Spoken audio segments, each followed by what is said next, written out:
Ha ha. Joke's on you. High five. I'm bulletproof. This message is one that has been downloaded in my soul. Welcome in, guys. Greetings. For those of you that are new here, I'm a professional intuitive empath. This is my channel, Evolve with Monette. So good to share energy with you. Get on in. Thanks for inviting me in today. Pop a squat, pull up a chair, and let's get into what the angels have to say. This is going to be a reading for you and whoever must have tried you. This refrain is from Kendrick Lamar. This is what started the beef that went so far 10 years later. There are so many nuggets that are tucked in here, but he was doing a rap, and I will have the cipher connected below for you to see it in its full form and its artistry. These simple words launched a million thought stories, think pieces, video essays, and the rap battle of this century. We've never seen anything greater, more diabolical, more painful, more creepy. He is the way that you have to enemy if you're going to enemy. What Kendrick taught us all is that we were not hating people properly. Ha ha! Joke's on you. High five. I'm bulletproof. And with those words, he launched a Scud missile and he sent it to Canada. And it did not come back void. This happened because they were just rapping, and in rapping there's a lot of bravado and everybody's saying they're the best. Kendrick did a verse in Control where he literally said he was going after everybody's heads, proverbially speaking, right? All of the greats, he named them all, and every single one except for Drake did not take umbrage with it, because everyone is actually from the culture and they understand. And that is actually his accusation to Drake, is that he is not from the culture and he didn't understand. Maybe this will be relevant for the reading too. So Drake went around complaining where everybody else took it to the chin, like, no, I understand what he meant. Like, we all want to be the best. We're all coming after everybody's neck when it comes down to it in the competition. Drake was sensitive, and he complained on Angie Martinez and on other radio stations about, you know, is it this or is it that? I thought we were friends, Brody and Grody and whatever. Well, Kendrick said he's his own friend, that part. Well, let's talk about it. So in his rap, he says essentially that he is breaking things down like the Da Vinci Code, which he later proved to do. The way that he broke Drake down was Shakespearean. I've talked about it. I have other videos here, and there's a million videos now probably on YouTube about this from so many talented creators. However, so mine did not even do it justice. I would check out FD Signifier. I would check out, there's a professor, a Caucasian professor that's based out of Canada who's fantastic. He broke it down so well. And I will try to connect this video. He deserves definitely some looks and views if you like hip hop. He's I believe he's an English professor, and he's brilliant. So good. Anyway, so, haha, joke's on you. High five. I'm bulletproof. So he said, nothing has been the same since I tucked a sensitive rapper back in his pajama clothes. And then he says, haha, joke's on you. High five. I'm bulletproof. That has been playing in my head. Literally, I wrote it down 3 weeks ago. My angel said, make a video about it. Okay. So let's take a look at what this means for you. Haha, joke's on you. High five. I'm bulletproof. You are in fact bulletproof, and you are successful with the 6 of Wands here. So what someone didn't realize when they went into war, battle with you, when they wanted to come up against you, slander or gossip about you, or complain covertly like Drake did. So, because what I'd like to do is definitely juxtapose, as my angels are guiding me to, the behavior that Drake was exhibiting, and that's not you. That's probably the person that is your antagonist, okay? So Drake is your antagonist, so to speak, and he ultimately gets defeated. It doesn't mean that he doesn't have some winning seasons, right? We're all up. Every dog has their day, as my mother loves to say.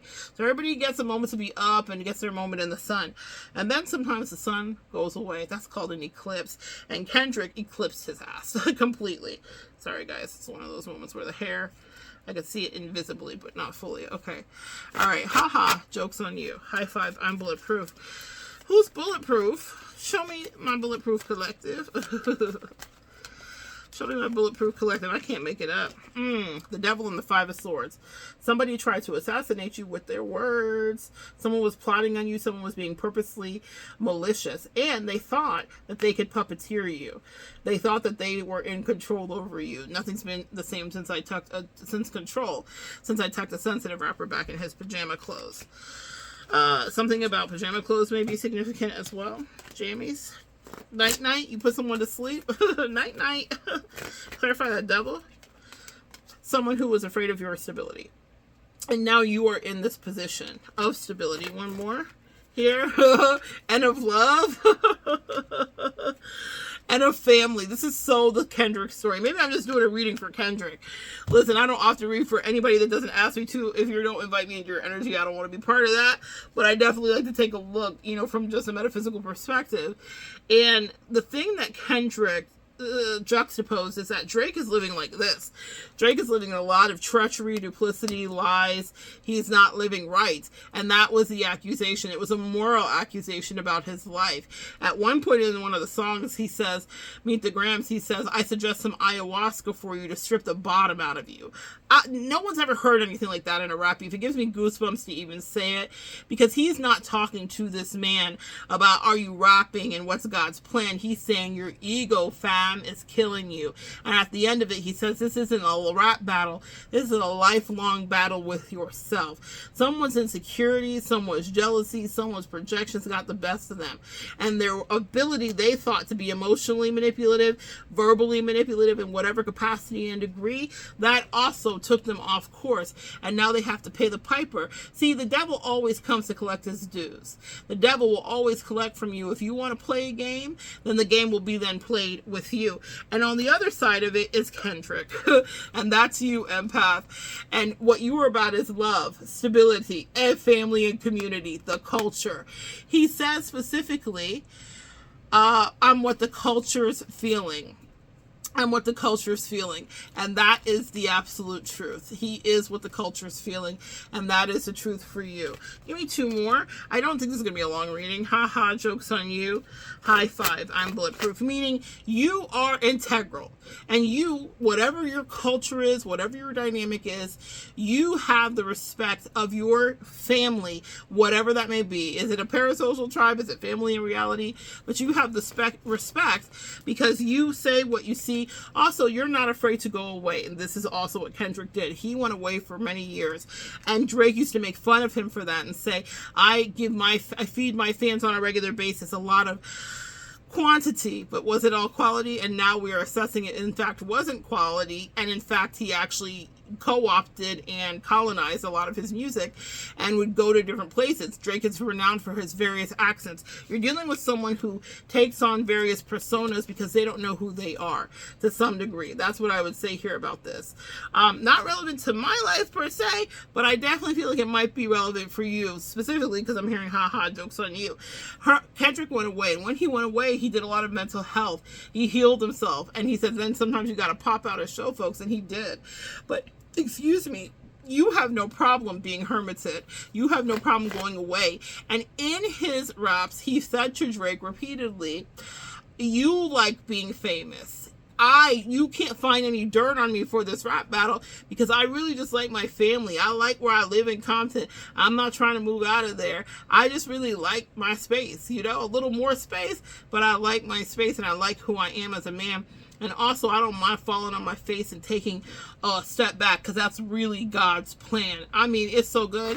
And for you, that's God's plan for you. You guys move that way too. You don't need to be in everybody's face. Some of you guys may have been attached to people that needed to be seen. And maybe we're trying to use your energy to get power-ups and clout and to be seen. They would use your award-winning whatever to want to be like, oh, look, whatever, and then make themselves popping off of it.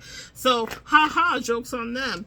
And now, the funny thing is you have people that are now watching you, ironically, to see what it is that you do. Clarify that Page of Swords, because the passion that's in you inspire. They want to know how you kept it together, how you maintain your fire. Ha, joke's on you. High five. I'm bulletproof. Well, you are in tune with your star players and your spirit team. You're in tune with the way that you really feel, and you have real passion. You know who you are, and so all they can do is now watch from afar. I'm thinking of Drake and Kendrick Canada observing the shenanigans and wondering about what the culture is. There are videos of Drake where he was actually disparaging the very slang and language and saying it's ignorant, but when it served him, see, there are people that were opportunists around you.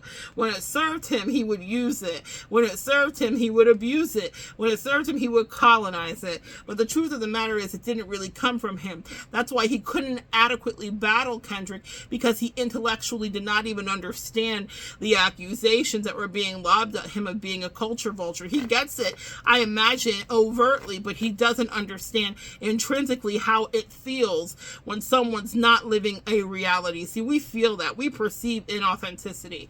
And when someone is inauthentic, we know. And it causes us to be a little bit protective. And so, Chiron here, Wounded Healer, 9 of Wands, PTSD. You now have made someone have PTSD because they thought you would be an easy defeat. Ha ha! Joke's on you. High five. I'm bulletproof. That part. Why are you bulletproof, collective? Because you've seen through everything that was sent at you.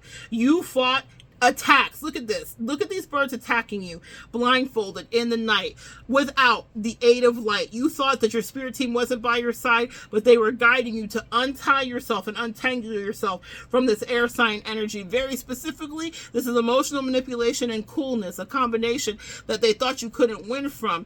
Drake had a lot of power. Drake was having a lot of fun, but he didn't see that Kendrick was fighting his way out of his own demons. And a man, oh, be so scared of a man that fights their own demons before they fight you, because vanquishing you will be an easy thing to do, because the hardest thing, empath, we will ever have to come through is fighting our own demons, own codependency, own addictions, and own low vibrational energy in order to now battle the person that's next to you. But when we do, then we see clearly, completely sun energy, Leo energy. The joke is then not on you. Is it on them? Ha ha. Joke's on you. And now you are radiating. This is exactly the moment that Kendrick stepped into. It's the moment that you step into because you invested in yourself. You knew exactly what you had to do. And sometimes that is to step away and then pop out and show them, not only do I not play, but I've been investing day after day in my mental health, in clarity, and breaking free from narcissistic bonds and energy, and untethering myself from low vibrational connections and seeing the truth of you and the lies that you tell. You wanted to create shadow. Drake is a Scorpio. He wanted to create shadow. He wanted to create illusions. He wanted to cause confusion. He's at the top of the game. He's the best that's ever did it, but he has no emotional depth to him. Still waters run deep, but for Drake, he's quite shallow. And that is where he was felled by Kendrick, a Gemini. Air sign energy too. Using his communication, he set himself free. He also exposed that someone was living a fraud and sent Drake packing. So now he's singing mostly. He just finally started rapping again. But for about a month, Kendrick had him just singing. Because what Kendrick did was he saw, it just flashed before me, the 10 of Swords. And he saw the Tower. And a lot of you were perceptive to the things that were coming at you, even if you couldn't see it immediately. And then you came into connection with yourself, your shadow and your light, and integration of synergy. And you are your most powerful in that place, actually. And now you're playing again. See, the thing that they accused Kendrick of not being able to do is make a club hit, a banger. But he said, I can, me too. And he did. It's so amazing because now we all know they're not like us. It's now ubiquitous. It's a song of the summer. And it was him taking down his enemy piece by piece. What a bummer. There are so many layers to it, from the things that he shot in the video to the allusions to PDF files and not just in politics, but also in movies. Like, literally there is a scene that he did with a model that was in one of these movies I can't think of, where he's doing push-ups on the bricks and there's a painting turn, and that's a scene from a model who was underage and talked about how people were hitting on her when she was 12. Kendrick uncovered so many layers of Drake's insidious behavior, and he did it so well, and he did it with a smile on his face. Ha ha. Joke's on you. High five. I'm bulletproof. And Kendrick's favorite thing, my favorite thing he says is, stop playing with me before I turn you to a song. I'm looking at the drum here. With rhythm and bass, with communication, with that Gemini energy and a high vibration, he turned Drake's depravity into something we could dance to. So he did make the bop. He made the song that brought the culture together, Three of Cups. You spoke truths that maybe set you free, but also taught people about how maybe they can be, or maybe how they could aspire to be, or how they could also have community or find community after they've been attacked. For years, Kendrick sat in the dark in his therapy, and he was working on his emotional reciprocity until he could come out and it could be equal give and take. And now the culture can't play in his face. He has taken his crown. It has gone his way. It's 10 of Cups, and that's the place where we find you. Ha ha. Joke's on you. High five, collective. You're bulletproof. You made it through. You made decisions that set you free, and now it's fun for you, actually. Now it's joy, and it's exuberance, and it's jubilee, instead of fighting and misery, and you left what was causing your misery. The Chariot is here. Oh, say, can you see? Sweet empath, you are finally free, and whoever was playing those games with you now knows that the joke is on them too. Ha ha. Joke's on you. High five. I'm bulletproof. You're bulletproof, empath. You did it, empath. You may have gotten through something, and maybe you've got more to go through, but what you did do is that, whatever is behind you, and I could not be more proud of you. So may the spirit of the Black Panther and Kendrick's energy be upon you as you reclaim your power and speak your truth. Do some work around that throat chakra, because that's how you actually set yourself free and transmute toxic energy. People will talk all the time. Drake even taunted him towards the end. Drop, drop, drop. Be careful what you ask for, friend.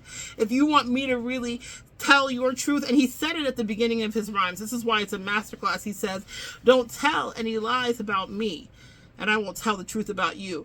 Often in our life, empath, people like to lie about us, not realizing that what we're armed with is the ultimate finish him.